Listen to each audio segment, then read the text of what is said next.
Today, we're diving into a medical mystery that starts with something you might just ignore, a tiny sore on a toe. But as you'll see, it ends with a diagnosis that could literally save a life. This is all about the cardiovascular checkup. So let me ask you this. Could a small, nagging sore on your toe actually be a warning sign from the very engine of your body? It seems unlikely, right? Well, to find the answer, we need to meet our patient.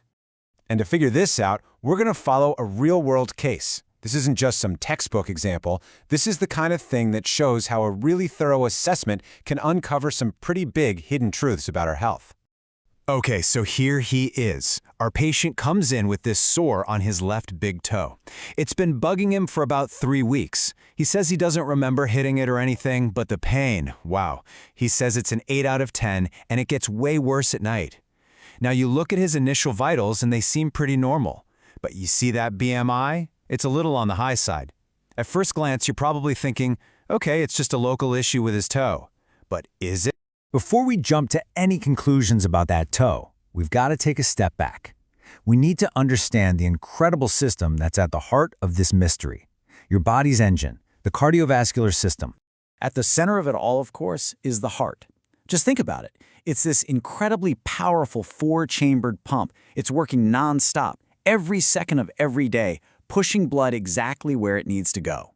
And that pump is connected to this huge, intricate network of highways, your arteries, and your veins. This is the delivery system, carrying oxygen and all the vital nutrients to every single cell in your body, from the top of your head all the way down to, you guessed it, your toes. But you know, the heart's beat isn't just one thing. It's really a partnership between two systems. On one side, you've got the mechanical pump. That's the physical squeezing that moves the blood. But on the other, you have this amazing electrical system, an invisible spark that's like a conductor, telling the muscle precisely when to beat. You can't have one without the other. So, what's the whole point of this entire setup? The pumping, the highways, the whole shebang? Well, it all boils down to one crucial word: perfusion. It's just a fancy term for getting that oxygen-rich blood to all your tissues. When perfusion is good, everything's great. But when it's not, that's when your body starts sending out clues. So, if the body's sending out clues, how do we actually find them?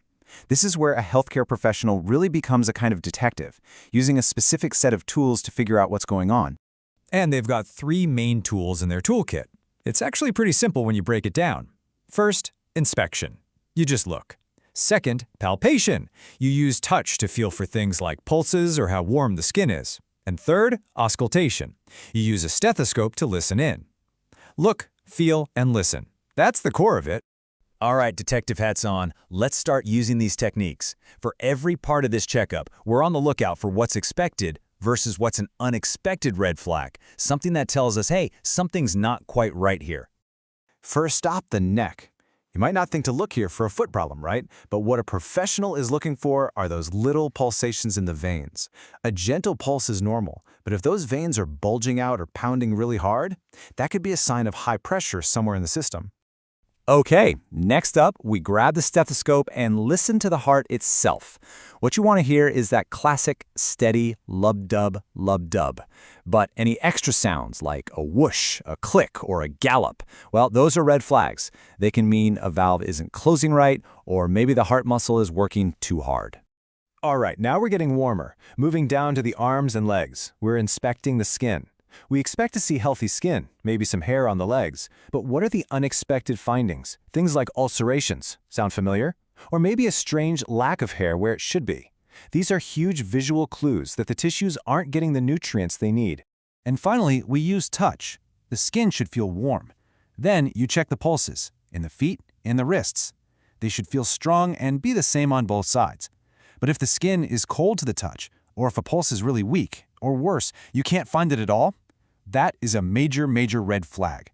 It's like finding out one of those delivery highways has a massive traffic jam. Okay, so we've got the science, we've got our detective techniques. Now it's time to go back to our patient, put all these pieces together, and finally solve the case of the sore toe. So let's lay out the evidence piece by piece. Clue number 1, the ulcer, the very reason he came in. Clue 2, no hair on his lower left leg. Clue 3, when you touch his left foot, the skin is noticeably cool. Clue 4, his capillary refill is slow, meaning blood is struggling to get back to the tissue. And the final critical clue, the pulse in his left foot is super weak. It's barely there. When you line all those clues up, the cool skin, the missing hair, the weak pulse, the sore that won't heal, the picture becomes crystal clear. The verdict? Poor perfusion. This was never just about a toe. This is a classic sign of something called peripheral artery disease, where plaque builds up in those arteries and creates a blockage. And risk factors, like our patient's high BMI, definitely increase the odds of this happening. And really, this quote says it all perfectly. That sore wasn't the disease itself. It was just a symptom. It was a distress signal. The real problem was in the delivery system. The tissue in his toe was basically starving for oxygen, and that's why it couldn't heal itself. So what's the big takeaway here? It's that our bodies are incredible storytellers. A problem in one tiny area can be a message from a completely different part of the system. A systematic checkup isn't just about ticking boxes, it's about learning how to read the amazing, complex story our body is telling us. And that really just leaves us with one last question, something for you to think about. When you learn to pay attention to the small clues, you're empowered to be a better advocate for your own health. So take a second and just ask yourself, what is your body trying to tell you?